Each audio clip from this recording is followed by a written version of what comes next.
Welcome to my channel. Back again, friends. My name is Dhruv Bhatti and I'm the Director of Minerals Trading International Limited. It is a company that has been registered in the UK. I have been in the import-export business for the last 35 years, and this afternoon we are going to talk about iron ore. So this is an example of iron ore, and this product is found in many parts of the world, and in particular in Africa. So there are two types of iron ore that are available. One is a magnetite iron ore and the other one is hematite iron ore. Again, this product also has an element of purity on it. So the more purer or more higher percentage of iron iron content it is in the ore, the more valuable it becomes.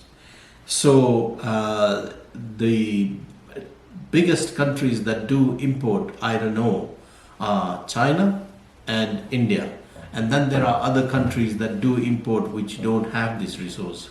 So in Africa we are blessed that there are many parts that have not been explored, and it has iron ore. It could be magnetite or it could be hematite type of iron ore, and both are sold internationally. So what do you need to do? Once you have identified the resource or you identified a company that has this iron ore, then you can have an agreement as a broker or as an introducer for a small commission margin.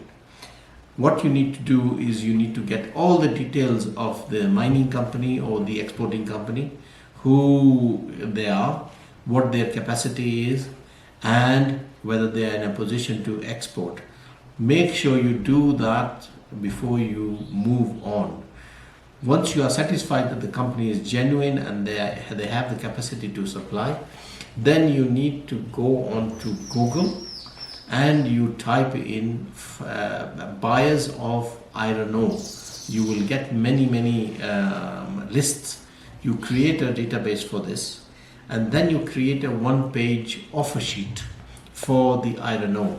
So the iron ore offer sheet will have the purity, it'll have the quantity you can do. You now need to engage with your potential buyers that you have made a list earlier on from Google. Now you need to send this offer sheet to them, not blast them, but just on a regular basis, say once a week or once every 2 weeks. Once you have sent them about 2 or 3 or 4 offer sheets and you don't get a response, you now want to try and potentially call those companies to say that I've sent you an offer sheet. Is that of interest to you, or do you need any further? That will give you additional information whether that offer sheet is going to the right person or not. So you will now be engaging with that company in terms of iron ore.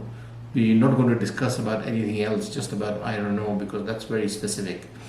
So once you have started to negotiate it, this period might take you roughly about 2 months after you've given your offer sheet. But by being consistent and coming back, then the potential buyers will engage with you and they will ask you for further questions like, is the iron ore washed, or can you crush it further, or can you supply us in a format which is even more smaller than the pieces that are there, additional stuff. So now you've actually engaged with the potential buyer. You don't want to let go of that communication ongoing, and once you've engaged with them and you do not have an answer to any of the questions that the potential buyer is asking, then you must go back to your mine owner or the supplier of the iron ore, get the correct information and revert back to the potential client.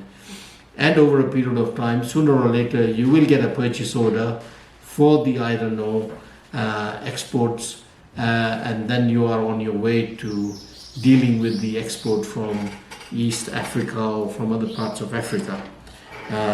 If you have any further questions or comments, then please do write to me. There is a website link below, so please click that watch, like, and subscribe. Thank you very much, friends.